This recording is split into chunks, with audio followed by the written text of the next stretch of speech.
Hi, this is a video on how to compress your photos.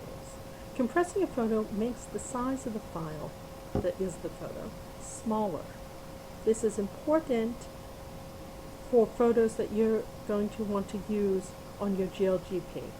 You can also do this for other reasons. Say you want to email a picture.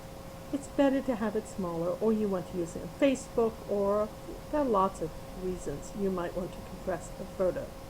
But just remember, when you compress a photo, it makes it smaller, and if you want to ever print that photo again, you want a large version of it, not the small one. So whenever you compress photos, you must keep a copy of the original. So let's go ahead and compress some photos to upload onto a GLG page. First thing you do is you go to Start. We're going to use, there are many programs you can use for this, but we're going to go to Microsoft Office, and this very lovely free program that comes with Microsoft Office. So I've gone to Start All Programs. I'm going to click on Microsoft Office, and down here on Microsoft Office Tools, and I'll choose Microsoft Office Picture Manager. That's the program we will use to compress. Over here are picture shortcuts. You want this linked to where you store your photos. It's good practice to store your photos in a folder that is then divided by folders dedicated to that week or that topic, however you want to organize it. But it's good to have one folder with all of your photos in it so you don't lose them on your hard drive.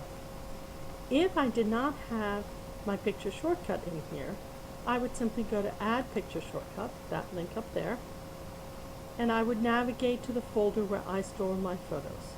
In this case, under Libraries, I put mine in Pictures. And then I just say Add, and it would add a shortcut to the folder I store all my pictures in. Now I want to navigate to the folder that has the photos that I want to compress. And there they are. Now you can compress photos one at a time by simply clicking on them, or you can choose several by holding your Control key down and clicking on the ones you want.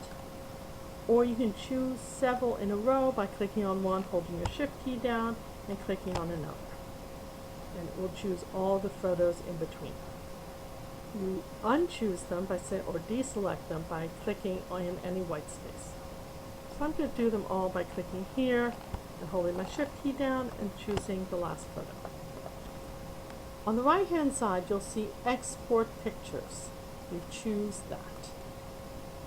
Now the first thing I want to change is the location I'm going to copy them to. If I left this chosen, it would copy it over my originals, and then I would not be able to use them for the yearbook or some other reason that I might want a higher resolution picture. So I'm going to unclick that. I'm going to browse to a new location by choosing Browse. And I like to put a folder inside of the folder where the originals are, so I always have access to my small copies and I don't forget where they came from. So that's where the program has put me, in the folder with my pictures. I'm going to make a new folder, and I like to call mine Small for the compressed ones, but you could call them compressed, you could call them anything you want. I've double clicked on it, so now it's open, Photos Small. I click Open, and that new folder called Small is where the compressed copies of these photos are going to go.